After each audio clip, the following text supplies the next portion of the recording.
Malam di Lombok, seorang polwan cantik dituduh membunuh suaminya sendiri. Semua bukti menjeratnya. Tapi tiba-tiba, seorang jenderal TNI bongkar kasus ini, dan ungkap sosok pria misterius yang membantu di TKP. Jika bukan Rizka, siapa sebenarnya pembunuh Brigadir Esko? Sebelum lanjut ceritanya, jangan lupa ya like dan subscribe channel Saka Bercerita. Jangan lupa menulis asal daerah kalian di kolom komen supaya kita lebih kenal dan dekat. Silakan duduk yang nyaman karena ceritanya baru dimulai. Let's go! Langit Lombok malam itu bertabur bintang, seakan sedang merayakan sesuatu yang indah. Namun di balik cahaya redup lampu jalan dan semilir angin laut yang menusuk dingin, ada hati yang sedang retak tanpa suara. Brigadir Esko duduk di kursi pojok sebuah kafe kecil, sengaja memilih tempat paling tersembunyi agar pandangannya tidak terlalu mencolok. Tangannya mengepal, menahan gemetar. Pandangan matanya tak bisa berpaling dari sudut ruangan lain. Di sana, istrinya, Bribtu Rizka, duduk bersama seorang pria asing. Wajahnya tertutup sebagian oleh hijab coklat yang menjuntai rapi, namun sorot matanya terlalu jelas untuk disalahartikan. Itu bukan tatapan seorang istri yang sedang berbincang biasa, melainkan tatapan yang penuh keintiman. Pria itu berbadan tegap, posturnya tinggi, dengan rahang kokoh yang terlihat jelas meski lampu kafe remang-remang. Mereka duduk berhadapan, jarak begitu dekat, seakan lupa dunia di sekeliling mereka. Sesekali, senyum samar keluar dari bibir Rizka, senyum yang sama sekali tidak pernah lagi diberikan pada Esko sejak beberapa bulan terakhir. Esko menghela napas panjang. Malam itu, seluruh keyakinannya runtuh. Selama ini ia menutup mata terhadap perubahan sikap istrinya. Rizka semakin sering pulang larut, alasannya rapat mendadak, operasi lapangan, atau sekadar lelah. Esko menahan diri, mencoba memahami bahwa mereka sama-sama aparat, sama-sama punya beban kerja berat. Tapi apa yang ia lihat malam ini bukan lagi alasan. Itu adalah pengkhianatan yang telanjang, tanpa rasa malu. Ia ingin berdiri, ingin menghampiri, ingin membentak di hadapan semua orang. Namun sesuatu menahannya. Harga diri, nama baik keluarga, dan yang lebih menyesakan, nama baik kesatuan. Jika ia membuat keributan, berita akan segera menyebar. Seorang brigadir dipermalukan istrinya sendiri di depan umum. Tidak, itu tidak boleh terjadi.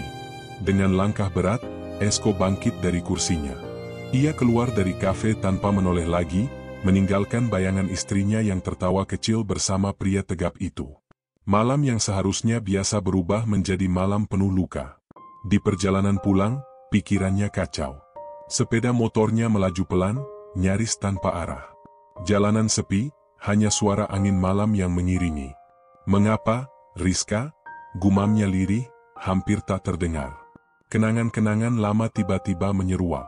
Saat pertama kali ia bertemu Rizka di sebuah apel gabungan kepolisian beberapa tahun silam. Gadis berhijab itu begitu sederhana, suaranya lembut, namun sorot matanya penuh tekad. Dari sanalah ia jatuh hati. Mereka menikah dengan restu keluarga, dan kehidupan rumah tangga mereka awalnya berjalan manis. Namun, sejak setahun terakhir, segalanya berubah. Rizka semakin dingin, jarang tersenyum, dan sering menghindar. Esko mencoba sabar, menutupi segala keganjilan dengan doa dan harapan. Tetapi malam ini, kenyataan menamparnya terlalu keras. Setiba di rumah dinasnya, Esko duduk di kursi ruang tamu yang terasa dingin. Lampu redup membuat bayangan di dinding tampak lebih panjang dari biasanya. Ia membuka seragamnya perlahan, seakan tubuhnya terlalu lelah untuk menanggung beban. Matanya memandang kosong ke arah meja, tempat foto pernikahan mereka masih berdiri kokoh dalam bingkai kaca. Rizka di dalam foto itu tersenyum manis, seolah bukan orang yang sama dengan yang barusan ia lihat di kafe. Perasaan marah bercampur getir. Ingin ia membanting bingkai itu, menghancurkan semuanya. Namun sekali lagi, ia menahan diri. Aku akan diam. Untuk saat ini, bisiknya pelan. Keesokan paginya, Rizka pulang seperti biasa. Hijabnya rapi, wajahnya tampak lelah namun tetap cantik. Maaf, tadi lembur. Banyak laporan yang harus ditangani, katanya datar. Esko hanya menatap tanpa kata. Ada jeda panjang di antara mereka, seolah dinding tak kasat mata memisahkan suami istri itu. Rizka berjalan masuk, mengganti pakaian, lalu sibuk dengan ponselnya. Ia tak sadar bahwa suaminya terus memperhatikan dengan tatapan penuh tanya. "Riz?" Suara Esko akhirnya pecah, serak menahan emosi. Rizka menoleh, "Ya, kenapa?" Esko menarik napas dalam. Kata-kata sudah mengumpul di tenggorokannya, namun ia memilih untuk menelannya kembali. "Tidak. Bukan apa-apa." Hening kembali menyelimuti ruangan. Rizka melanjutkan aktivitasnya, seolah tidak ada yang aneh. Sedangkan Esko merasa malam yang retak kemarin telah menancapkan duri yang tak mungkin bisa ia cabut sendiri. Hari-hari berikutnya berjalan lambat. Esko berusaha menjalankan tugas seperti biasa, tetapi bayangan malam itu selalu menghantuinya. Tatapan Rizka, senyum samar, pria tegap misterius, semua terulang di kepalanya tanpa henti. Di markas, rekan-rekan sejawat melihat perubahan sikapnya. Ia jadi lebih pendiam, sering melamun, dan mudah tersulut emosi. Namun ketika ditanya, ia hanya menjawab singkat, "Capek."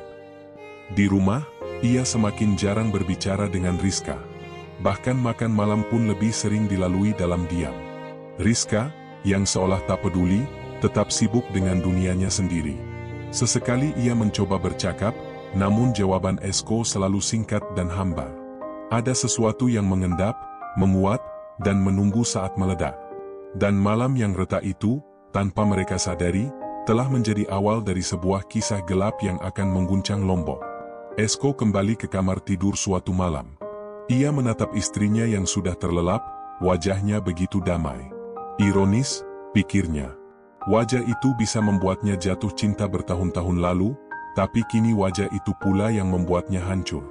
Pelan-pelan, ia berbisik lirih, "Kalau kau benar-benar mengkhianatiku, aku akan tahu, Riz." Malam itu, ia berjanji pada dirinya sendiri. Diam bukan berarti kalah. Diam bukan berarti buta. Ia akan mencari tahu kebenaran di balik setiap senyum palsu dan setiap alasan yang Rizka ucapkan. Dan janji itu, tanpa ia sadari, akan menyeretnya ke dalam pusaran tragedi yang lebih kelam dari yang pernah ia bayangkan. 5 hari adalah waktu yang panjang bagi siapapun yang menunggu.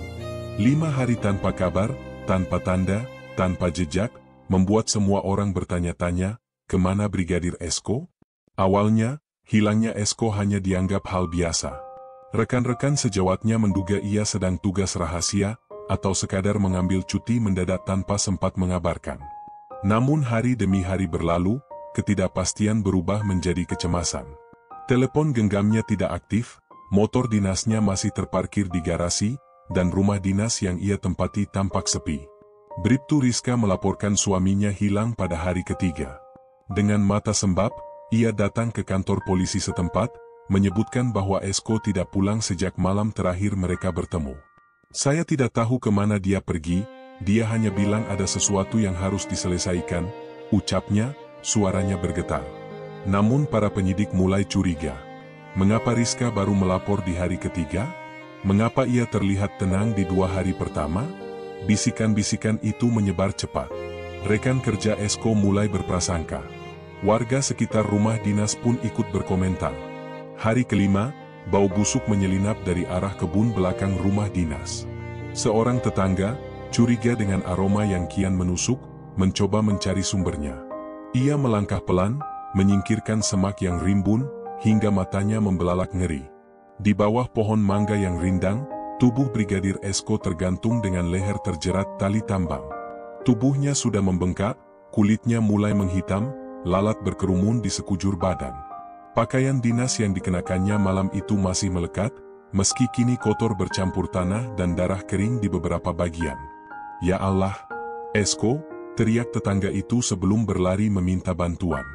Dalam hitungan menit, rumah dinas Brigadir Esko dipenuhi warga. Polisi segera berdatangan, memasang garis kuning, dan mengevakuasi jasad yang sudah membusuk. Tangis pecah di antara kerumunan. Banyak yang tidak percaya seorang polisi bisa berakhir dengan cara semacam ini, di rumahnya sendiri. Berita cepat menyebar. Media lokal menyiarkan temuan mayat Brigadir Esko sebagai kabar utama. Judul-judul mengerikan terpampang di layar, polisi hilang 5 hari, ditemukan tewas tergantung di kebun belakang rumah dinas. Kamera televisi menyorot wajah Rizka yang menangis histeris saat jasad suaminya dibawa mobil jenazah. "Bukan saya, bukan saya," ucapnya berulang kali, seakan ingin meyakinkan semua orang bahwa ia tidak bersalah. Namun di balik linangan air mata itu, sebagian orang justru melihat drama murahan. Bukti demi bukti mulai dikumpulkan. Dari rekaman CCTV kompleks perumahan dinas, terlihat sosok samar memasuki halaman rumah malam Esko menghilang. Tubuhnya tegap, langkahnya pasti. Namun wajahnya tidak jelas. Rizka mengaku tidak tahu menahu, tapi penyidik tidak begitu saja percaya. Motifnya jelas. Cemburu. Masalah rumah tangga. Mungkin juga ada motif harta, ujar salah satu penyidik kepada media. Pemakaman Brigadir Esko berlangsung dengan penuh duka. Upacara kedinasan dilakukan, bendera merah putih membungkus peti jenazahnya. Rekan-rekan satu kesatuan berdiri tegak, memberi penghormatan terakhir. Namun di balik formalitas itu, bisik-bisik sinis terus terdengar. Katanya istrinya sering pulang malam, siapa tahu selingkuh. Sudah jelas dia pembunuhnya. Mana ada orang lain yang bisa masuk ke rumah dinas polisi dengan mudah? Kalau bukan dia, siapa lagi? Rizka menunduk, menahan tatapan tajam semua orang. Air matanya mengalir deras, namun hatinya justru terasa lebih dingin dari sebelumnya. Dunia seakan runtuh, dan semua jari kini mengarah kepadanya. Penyelidikan resmi dimulai. Polisi menemukan tali tambang yang sama jenisnya dengan gulungan tambang di gudang belakang rumah dinas. Sidik jari Rizka ditemukan di pintu belakang. Rekaman CCTV menampilkan bayangan samar seseorang keluar masuk halaman di malam yang sama. Semua bukti seolah-olah menunjuk ke arah satu orang, Bribtu Rizka. Namun ada satu hal yang janggal. Mengapa butuh 5 hari untuk menemukan jasad Esko yang hanya berada di kebun belakang rumahnya sendiri? Bukankah area itu sering dilalui warga? Mengapa tubuhnya tergantung di tempat yang seakan sengaja disembunyikan oleh semak-semak? Pertanyaan-pertanyaan itu membuat sebagian kecil orang ragu. Tetapi suara keraguan itu tenggelam oleh teriakan opini mayoritas yang ingin Rizka segera ditetapkan sebagai pelaku tunggal. Malam itu, Rizka kembali ke rumah dinasnya yang kini sunyi dan penuh garis polisi. Ia duduk di ruang tamu, menatap kosong ke arah pintu belakang. Di sana, suaminya ditemukan tergantung.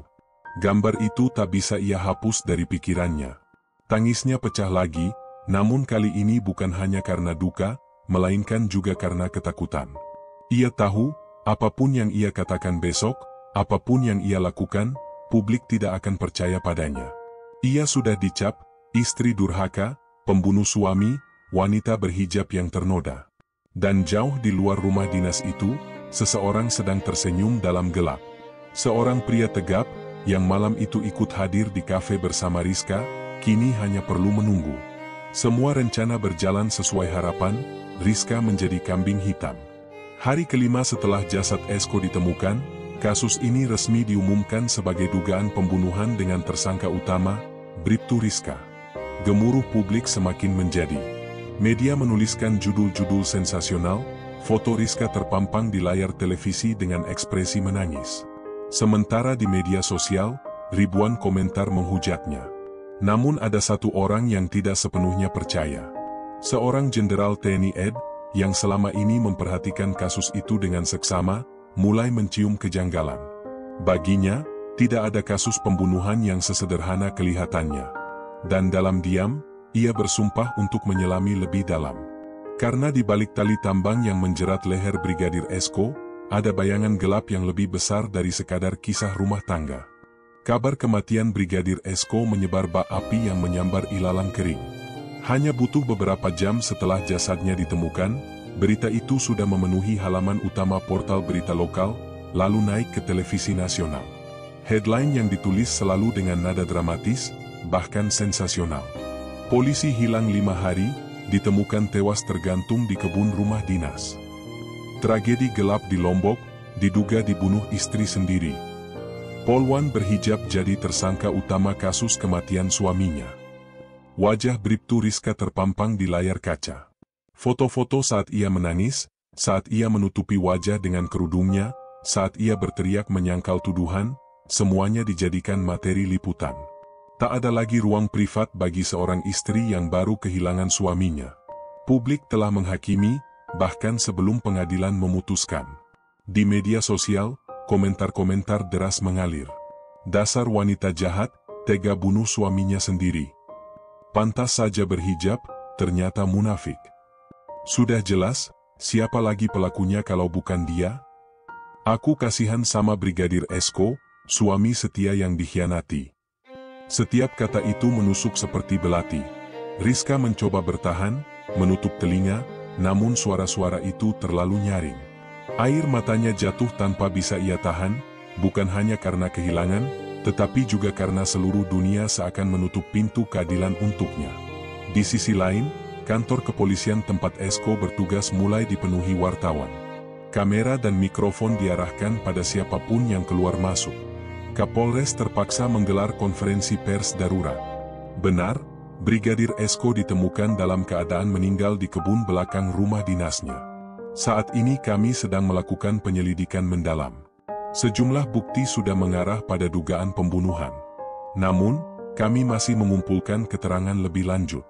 Mohon publik bersabar.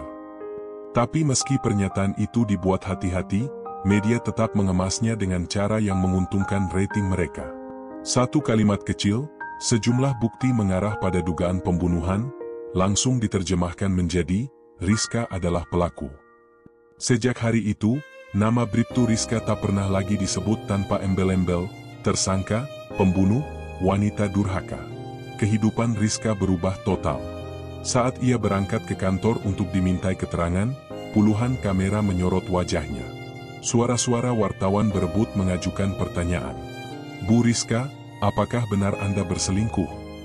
Apakah benar Anda merencanakan pembunuhan ini? Apa motif sebenarnya membunuh suami Anda? Rizka menunduk, tangannya gemetar memeluk map dokumen. Saya tidak bersalah, demi Allah, saya tidak bersalah, ucapnya lirih. Namun kata-katanya tenggelam di tengah kerumunan. Mikrofon hanya merekam tangisan, bukan penjelasan. Di dalam ruang pemeriksaan, penyidik menatapnya dengan sorot tajam. Pertanyaan demi pertanyaan dilontarkan, selalu dengan nada menekan. Kenapa Anda baru melapor 3 hari setelah suami Anda hilang? Kenapa sidik jari Anda ada di pintu belakang? Kenapa Anda terlihat tenang di hari-hari awal suami hilang? Setiap jawaban yang ia berikan terasa sia-sia. Seolah apapun yang keluar dari mulutnya akan tetap dianggap kebohongan. Sementara itu, keluarga Esko datang dari kampung halaman. Tangis ibunya pecah di depan kamera, anakku mati sia-sia, dan yang membunuhnya adalah orang yang paling dia cintai. Kata-kata itu menjadi bahan berita utama, menambah kebencian publik terhadap Rizka. Rizka hanya bisa menunduk, menahan sesak di dadanya. Ia ingin berteriak, ingin menjelaskan, tapi siapa yang mau mendengarkan? Dunia sudah memutuskan ia bersalah. Namun, di balik semua hiruk-pikuk itu, seorang jenderal TNI duduk di ruang kerjanya yang sepi. Matanya menatap layar laptop yang menampilkan potongan rekaman CCTV perumahan dinas. Ia memutar ulang berkali-kali, memperhatikan setiap detail. Di balik bayangan samar, ia melihat sesuatu yang orang lain abaikan, sosok pria tegap, melangkah keluar dari halaman rumah dinas Esko malam sebelum ia dinyatakan hilang. Ini bukan sekadar urusan rumah tangga, gumam sang jenderal pelan, suaranya penuh keyakinan. Ada yang lebih besar di balik ini semua. Sementara opini publik terus menghantam Rizka tanpa henti, benang-benang misteri mulai tersingkap di balik layar. Satu pihak menghujat, mengutuk, dan menuntut hukuman bagi seorang istri yang dianggap pengkhianat. Namun pihak lain, yang lebih senyap dan lebih berbahaya, mulai bergerak, mencari kebenaran yang tidak pernah muncul di layar televisi. Dan di titik itu, babak baru penyelidikan dimulai. Malam itu, udara di Jakarta lembab dan pengap. Di sebuah ruangan besar yang sepi, hanya lampu meja yang menyala temaram, seorang jenderal TNI duduk sendirian. Usianya melewati separuh baya, sorot matanya tajam, wajahnya penuh garis pengalaman, dan rambutnya mulai memutih. Ia dikenal sebagai sosok yang jarang berbicara banyak, namun setiap kalimat yang keluar dari mulutnya selalu memiliki bobot. Di hadapannya, layar laptop menampilkan siaran berita yang sudah diputar berulang kali. Gambar Bribtu Rizka menangis di hadapan kamera, potongan konferensi pers polisi, dan rekaman amatir warga saat jasad Brigadir Esko ditemukan tergantung di kebun rumah dinas. Semua itu ia perhatikan dengan tenang, tanpa emosi, namun penuh perhitungan. Ia menekan tombol pause pada salah satu video. Layar menampilkan potongan CCTV kompleks rumah dinas polisi di Lombok. Gambar hitam putih, buram, hanya menangkap sosok samar bergerak di malam gelap. Tubuh tegap, langkah mantap, masuk dan keluar halaman rumah Esko. Jenderal itu menyipitkan mata. "Siapa kau?" bisiknya lirih. Nama jenderal ini jarang muncul di publik. Ia adalah perwira tinggi yang selama puluhan tahun ditempa dalam dunia intelijen. Banyak operasi senyap pernah ia pimpin, sebagian besar tak pernah dilaporkan ke media.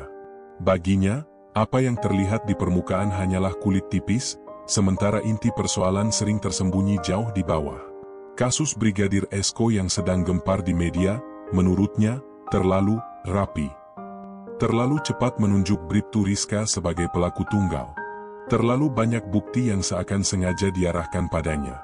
Semua terasa janggal bagi seorang yang terbiasa mencium jejak konspirasi.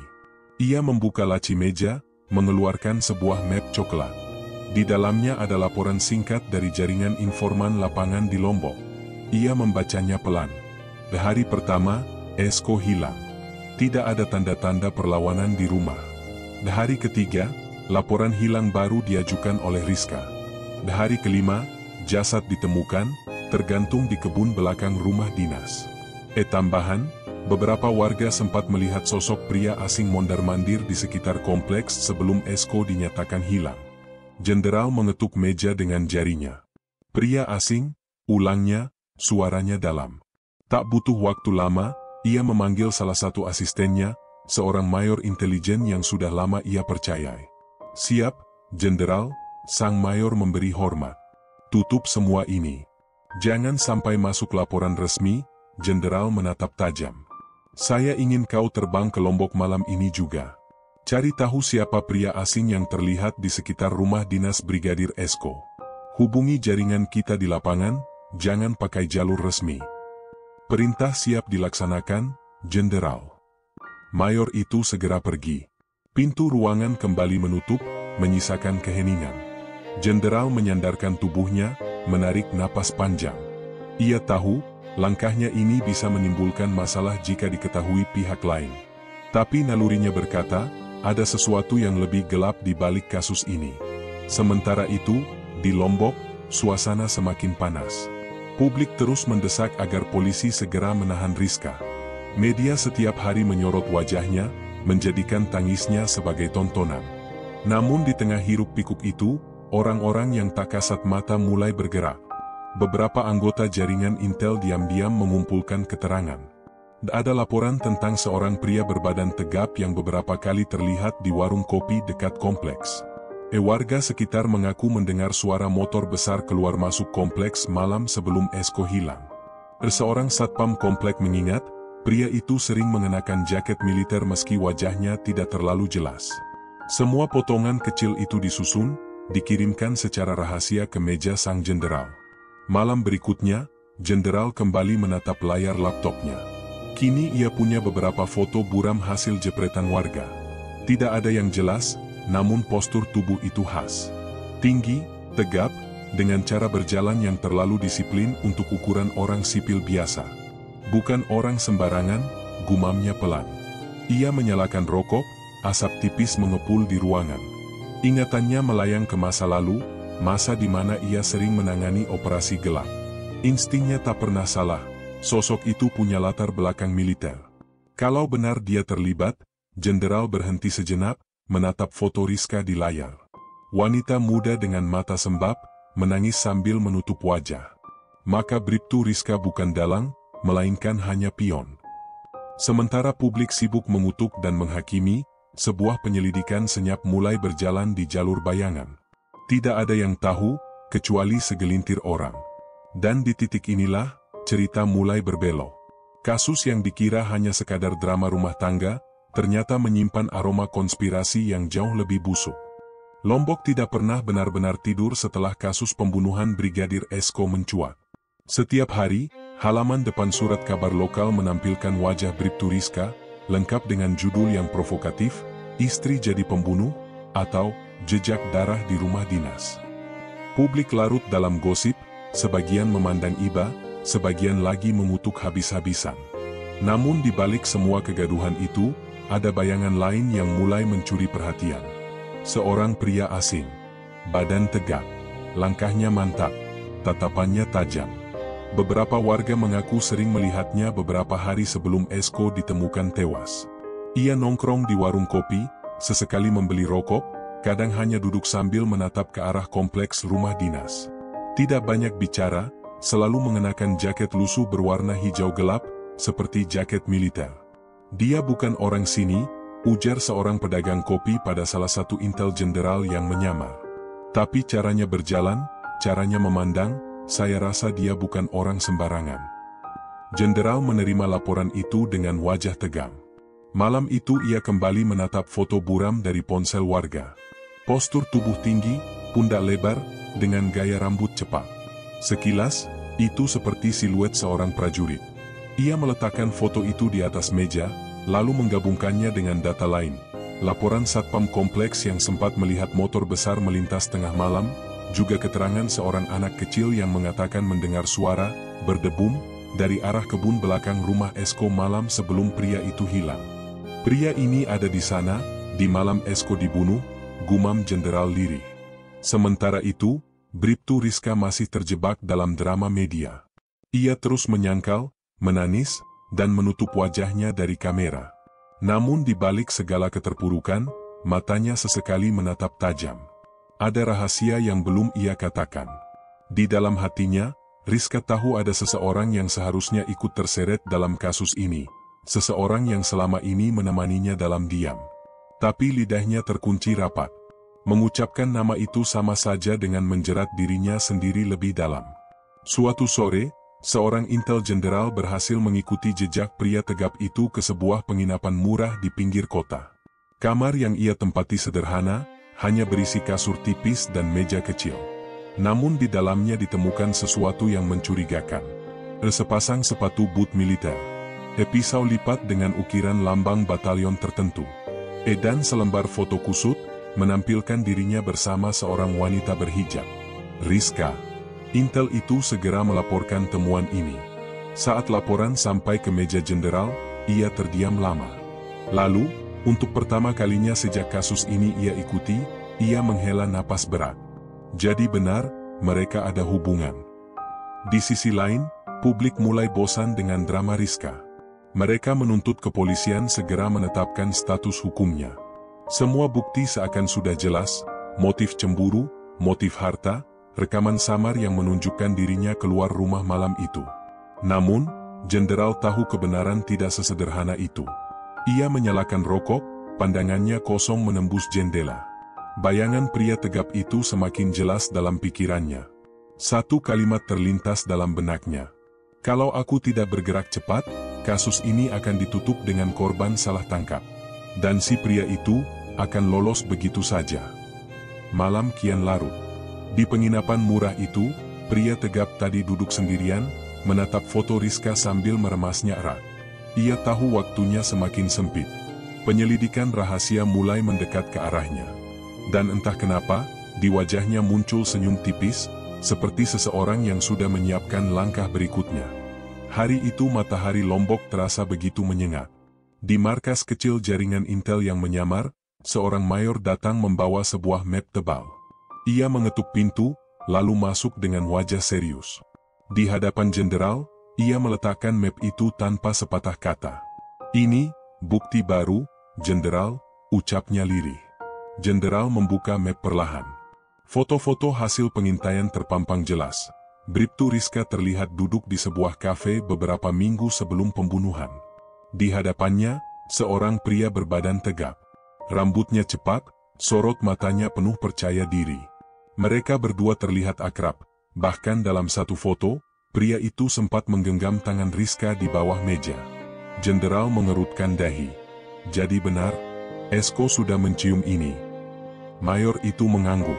Beberapa saksi mengatakan malam sebelum Esko dinyatakan hilang, ia sempat terlihat memasuki kafe itu. Diduga ia melihat istrinya sendiri bersama pria itu. Setelah malam itu, wajah Esko tampak muram. Lalu ia menghilang.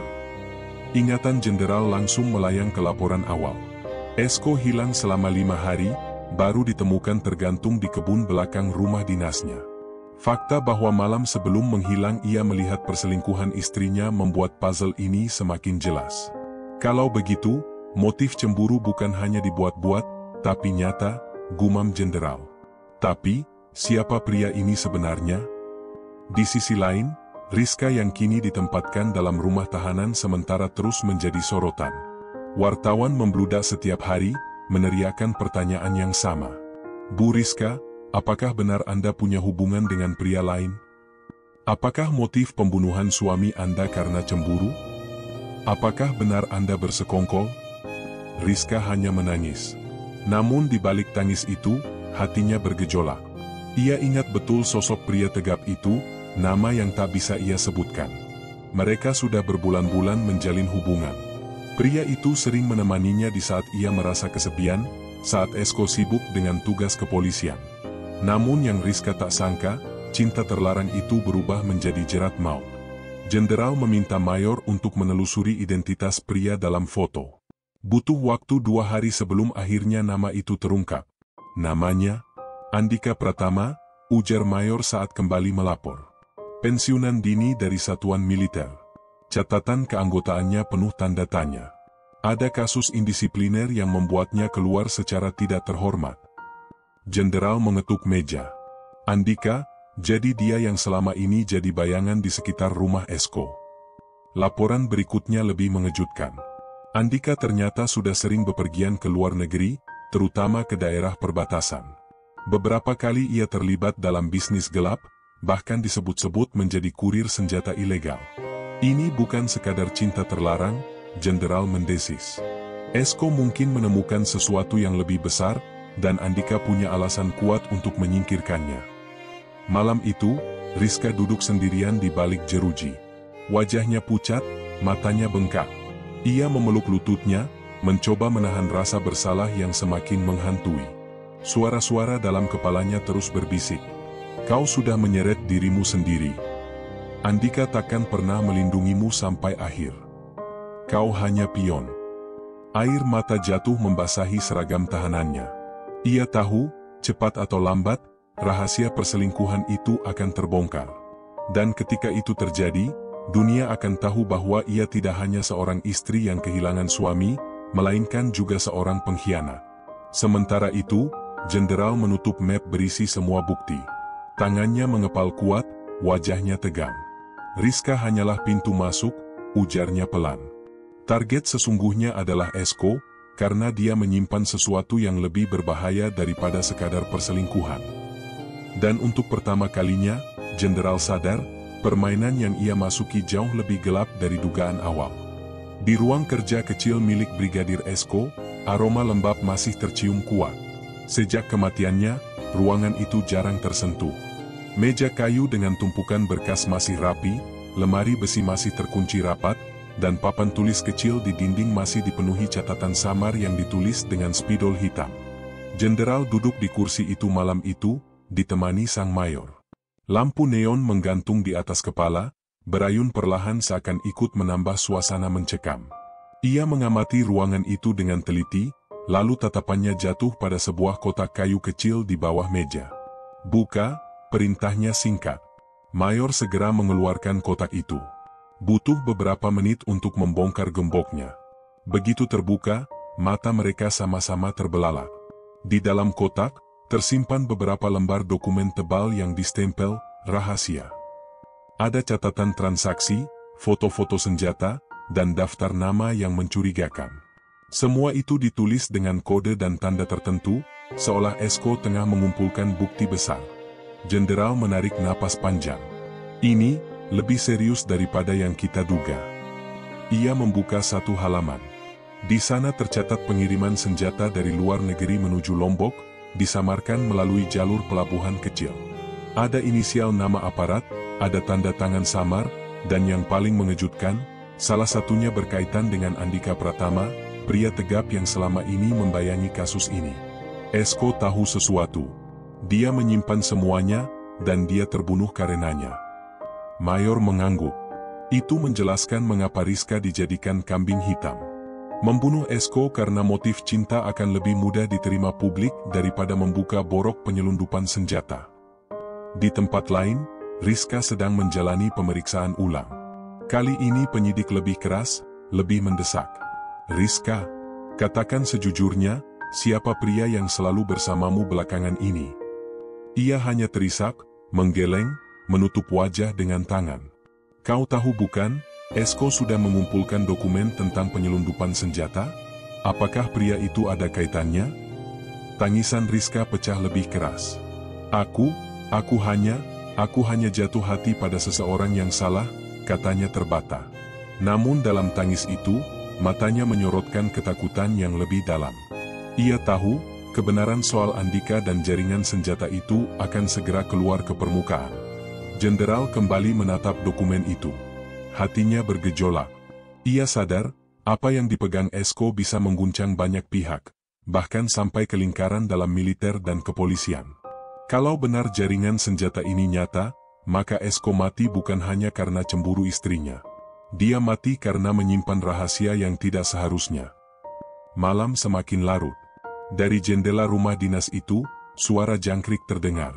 Namun di kejauhan, ada yang lain, suara deru motor besar yang melintas cepat. Jenderal menoleh sejenak. Sebuah firasat muncul. Andika masih ada di luar sana.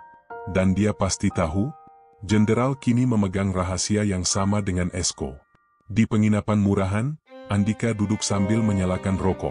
Asap mengepul, wajahnya muram tapi bibirnya melengkung sinis. Ia menatap selembar kertas fotokopi, salinan dari sebagian dokumen yang kini ada di tangan jenderal. Aku sudah bilang padamu, Rizka, gumamnya lirih. Sekali kita masuk ke permainan ini, tak ada jalan keluar. Ia menatap keluar jendela, ke arah gelap malam. Kalau jenderal itu terus ikut campur, maka dia harus bernasib sama seperti Esko. Lombok seakan mendidih. Media masih menyorot wajah Bribtu Rizka yang terus menyangkal, tapi desakan publik membuat polisi semakin mantap mengarahkannya sebagai tersangka tunggal. Semua terasa seperti drama yang sudah disusun rapi, seorang istri yang berselingkuh, seorang suami yang menemukan, lalu berakhir terbunuh. Namun di meja jenderal, cerita yang sebenarnya tampak berbeda. Dokumen-dokumen yang ditinggalkan Esko kini terbuka lebar. Jejak pengiriman senjata ilegal, nama-nama besar yang terlibat, hingga tanda tangan pejabat yang seharusnya menjaga negeri. Mayor yang mendampinginya menatap penuh kecemasan. Jenderal, kalau benar ini, kita sedang berhadapan dengan jaringan yang lebih besar daripada yang kita sangka. Jenderal mengangguk pelan. Dan Esko mati karena menyimpan semua ini. Malam itu, jenderal menerima pesan singkat di ponselnya. Nomor tak dikenal, isi pesannya hanya satu kalimat. Berhenti menggali, atau kau akan menyusul Esko. Jenderal tidak kaget. Ia hanya menyalakan rokok, menghela napas panjang, lalu menutup pesan itu. Baginya, ancaman hanya tanda bahwa ia sudah berada di jalur yang benar. Kalau mereka sudah menekan, artinya mereka mulai takut. Sementara itu, di sebuah rumah sewa di pinggiran kota, Andika duduk bersama 3 orang lain. Wajah mereka keras, suara mereka tegas. Bukan orang sipil biasa, mantan aparat, orang-orang buangan yang kini menjadi tangan kanan sindikat. Kita tidak bisa biarkan dokumen itu keluar, kata salah satu dari mereka. Kalau jenderal itu bawa bukti ke pusat, habis sudah permainan kita. Andika menyalakan rokok, menatap mereka satu persatu. Tenang. Selama Rizka masih jadi sorotan, publik tak akan percaya ada cerita lain. Dia sudah cukup jadi kambing hitam. Yang kita harus lakukan sekarang hanya satu, ia berhenti sejenak, menepuk meja. Singkirkan jenderal itu. Di rumah tahanan, Rizka tak bisa tidur. Malam itu, pikirannya kacau. Wajah Esko terus terbayang, wajah Andika juga menghantui. Ia merasa semakin terjebak. Air mata membasahi bantal tipis. Pintu sel terbuka, seorang petugas masuk. Ada yang mau bicara denganmu, katanya singkat. Rizka bangkit dengan ragu. Saat ia melangkah keluar, seseorang menunggunya di ruang interogasi. Sosok itu bukan penyidik, melainkan mayor, orang kepercayaan jenderal. Rizka, suaranya tenang namun tajam. Kami tahu kau tidak sendirian dalam kasus ini. Esko tidak hanya mati karena cemburu. Ia menyimpan sesuatu yang besar, dan seseorang bersama dirimu menutupinya. Rizka terdiam. Dadanya sesak. Mayor mencondongkan tubuh. Siapa pria itu? Andika Pratama, bukan? Tubuh Rizka bergetar. Ia menutup wajah dengan kedua tangan. Air matanya mengalir deras. Aku tidak pernah berniat sejam ini. Aku hanya jatuh cinta pada orang yang salah. Pengakuan itu belum sempat tuntas, ketika tiba-tiba listrik gedung tahanan padam. Gelap gulita menyelimuti, hanya suara gaduh yang terdengar. Mayor segera sigap, menarik Rizka ke belakang. Dari luar, suara ledakan kecil terdengar, sebuah granat asap dilemparkan. Asap memenuhi lorong, teriakan menggema. Dalam kekacauan itu, bayangan pria tegap sempat terlihat berlari cepat, mencoba menembus masuk. Andika, Rizka berbisik lemah, wajahnya pucat. Serangan itu gagal total karena aparat bergerak cepat, namun cukup untuk memberi pesan, sindikat tidak main-main. Mereka siap mengorbankan apa saja demi menutup mulut Rizka dan menghentikan penyelidikan. Jenderal menerima laporan serangan itu dengan wajah dingin. Ia menatap langit malam dari balkon markas kecilnya. Jaring ini terlalu besar. Polisi, militer, sindikat senjata, semua sudah masuk. Ia mengepalkan tangan. Kalau aku berhenti sekarang, pengorbanan Esko akan sia-sia. Dan negeri ini akan terus dijual oleh mereka yang seharusnya menjaganya. Di sisi lain, Andika kembali ke markasnya dengan wajah marah. Gagal. Mereka lebih siap dari yang kita duga. Ia menghantam meja dengan kepalan tangan. Kalau begitu, kita ubah strategi. Kalau mereka ingin kebenaran, kita beri mereka perang. Malam itu, di Lombok, dua kekuatan mulai berhadapan. Di satu sisi, jenderal dengan idealisme dan keberaniannya. Di sisi lain, Andika dan jaringan sindikat yang berlumur darah dan uang. Dan di tengah-tengah mereka, Rizka terjebak antara cinta, dosa, dan kebenaran yang siap menghancurkannya. Langit Lombok malam itu kelam, awan menutup cahaya bulan, meninggalkan suasana muram di atas kota yang resah. Jenderal berdiri di balkon markas kecilnya, menatap jauh ke arah lautan gelap. Di tangannya, sebatang rokok mengepulkan asap tipis. Tatapannya dingin, penuh perhitungan. Ia tahu waktunya sudah habis. Sindikat tidak lagi bermain sembunyi-sembunyi. Serangan terhadap rumah tahanan kemarin adalah deklarasi perang terbuka. Kalau aku tidak bergerak sekarang, gumamnya, semua bukti akan lenyap, dan Esko akan mati sia-sia. Di tempat lain, Andika berkumpul dengan anak buahnya. Wajahnya keras, matanya merah karena kurang tidur. Kita gagal menyingkirkan Rizka, gagal menjatuhkan jenderal.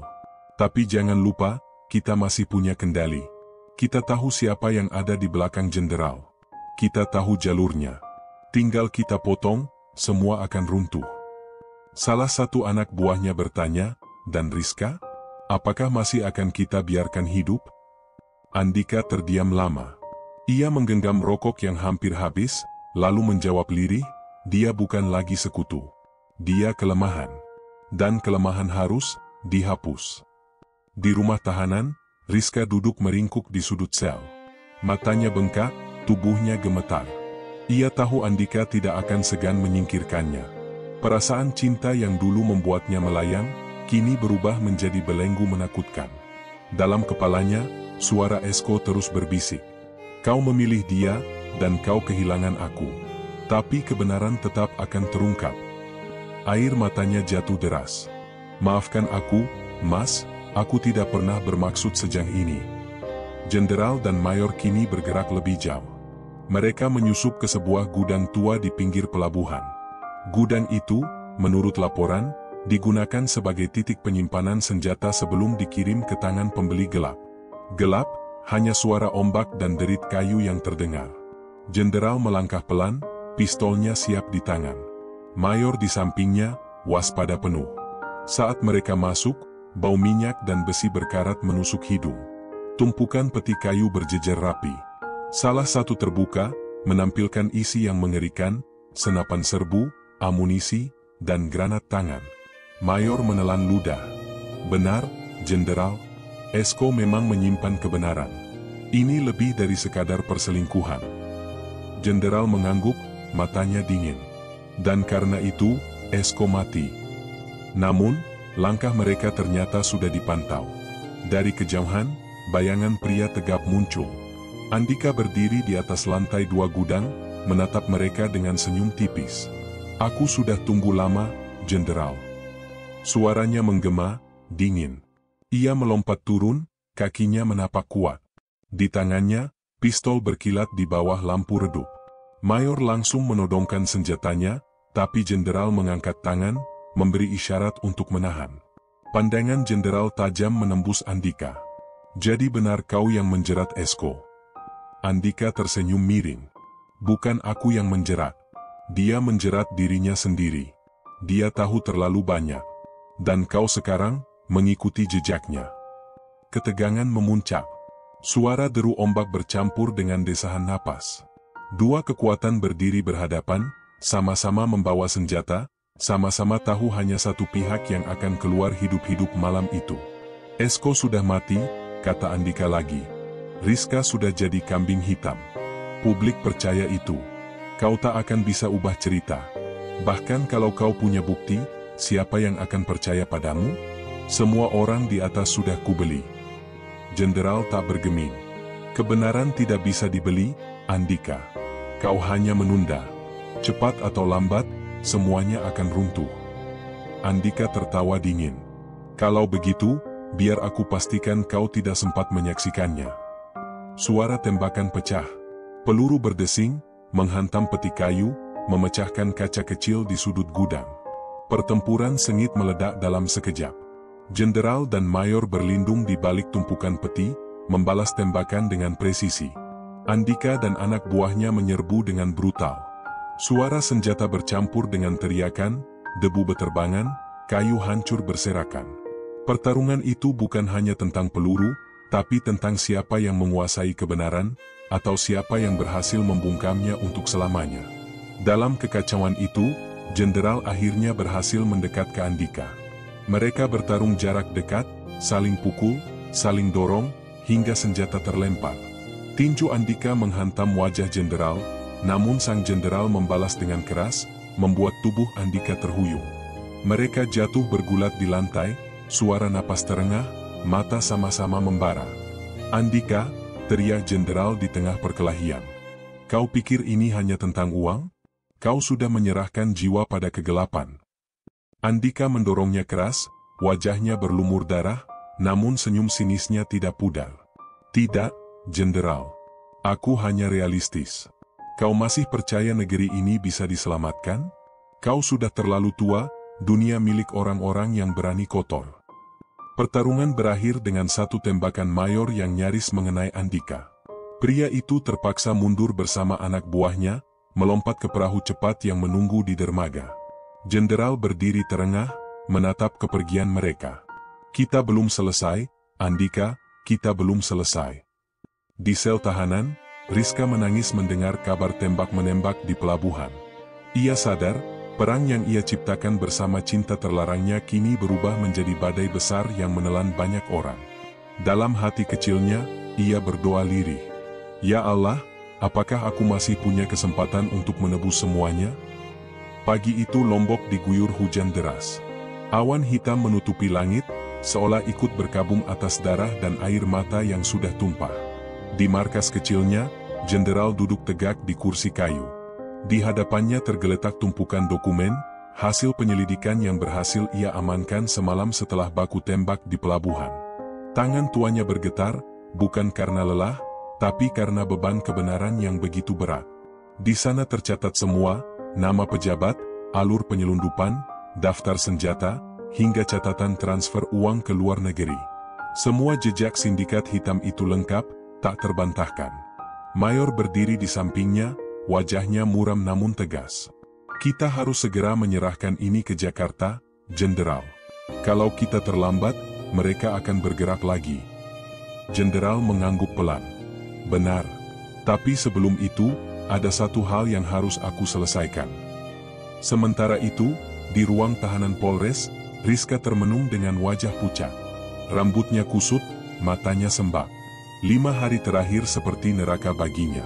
Setiap malam ia mendengar bisikan suara Esko, mengingatkan pada janji kesetiaan yang telah ia hianati. Saat pintu besi berderit terbuka, tubuhnya seketika menegang. 2 prajurit masuk, lalu berdiri tegak. Di belakang mereka, muncul sosok jenderal. "Bribtu Rizka," suara jenderal berat namun tenang. Rizka mendongak, matanya membesar. "Jenderal?" Mereka berdua saling menatap lama. Ada kebencian, ada kesedihan, ada rasa bersalah yang tak terucapkan. "Kau tahu kenapa aku datang?" tanya jenderal. Rizka menunduk. Air matanya jatuh lagi. "Untuk menutup kisah ini, dengan menghukumku." Namun jenderal tidak langsung menjawab. Ia mengeluarkan sebuah map, meletakkannya di atas meja besi. Di dalamnya ada semua bukti. Termasuk siapa dalang pembunuhan Esko. Termasuk siapa yang memanfaatkanmu. Rizka menatap map itu dengan tangan gemetar. Suaranya pecah, lirih. "Andika, dia mengendalikanku. Tapi aku juga bersalah, jenderal. Aku mencintainya. Dan karena itu, aku rela menutup mata. Aku tahu Esko akan jadi korban." Jenderal menarik napas panjang. "Ya, kau bersalah. Tapi kau juga pion. Kau harus bicara di pengadilan. Jangan lagi bersembunyi di balik air mata." Sementara itu, di laut lepas, Andika berada di atas perahu cepat. Wajahnya lebam, tubuhnya penuh luka. Tapi matanya masih membara. Ia menatap ke arah pulau yang semakin menjam. "Kau pikir ini sudah berakhir, jenderal?" "Tidak. Kebenaran tidak pernah membunuh sistem. Sistem selalu lebih kuat." Namun dari langit, suara helikopter mendekat. Lampu sorot menyapu perahu mereka. Anak buah Andika panik, berteriak-teriak. Danika menggertakkan gigi, meraih senjatanya. Dentuman keras terdengar. Rantai besi menghantam dek perahu, pasukan khusus turun dari helikopter. Pertarungan terakhir pecah di atas lautan. Berjam-jam kemudian, berita itu menghantam publik. Sindikat senjata gelap di Lombok terbongkar.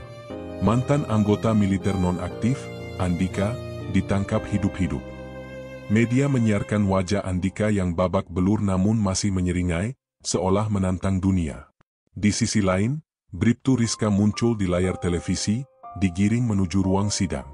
Tangannya terborgol, wajahnya tertutup kerudung coklat, matanya sembab. Para wartawan berteriak, "Bu Rizka, benarkah Anda yang membunuh suami sendiri?" Rizka berhenti sejenak. Suaranya lirih, nyaris tak terdengar. "Bukan aku seorang. Ada cinta, ada kebodohan, ada konspirasi. Dan semua itu, sudah menghancurkan hidupku." Di akhir hari, jenderal berdiri di pemakaman sederhana Brigadir Esko. Hujan sudah reda, namun tanah masih basah. Ia menunduk dalam, memberikan penghormatan terakhir. "Esko, aku berjanji, namamu akan dibersihkan. Meski lambat, kebenaran akhirnya bicara." Mayor mendekat, menaruh bunga di pusara. "Dan bagaimana dengan Rizka, jenderal?" Jenderal menatap jauh ke horizon, suaranya tegas tapi penuh duka. "Dia akan menanggung dosanya. Tapi pada akhirnya, sejarah akan mencatat bahwa pembunuhan ini bukan sekadar soal cinta terlarang, melainkan perang melawan kegelapan yang bersembunyi di balik seragam." Di dalam selnya, malam itu, Rizka menatap langit-langit gelap. Suara Esko terasa hadir kembali. "Aku sudah pergi, Rizka. Tapi kebenaran tidak pernah mati. Kau masih bisa memilih, menebus dengan kejujuran atau tenggelam bersama kebohongan." Air matanya jatuh lagi. Kali ini bukan karena takut, melainkan karena sadar. "Ya Allah, biarlah aku membayar semua ini. Agar Esko tidak mati sia-sia."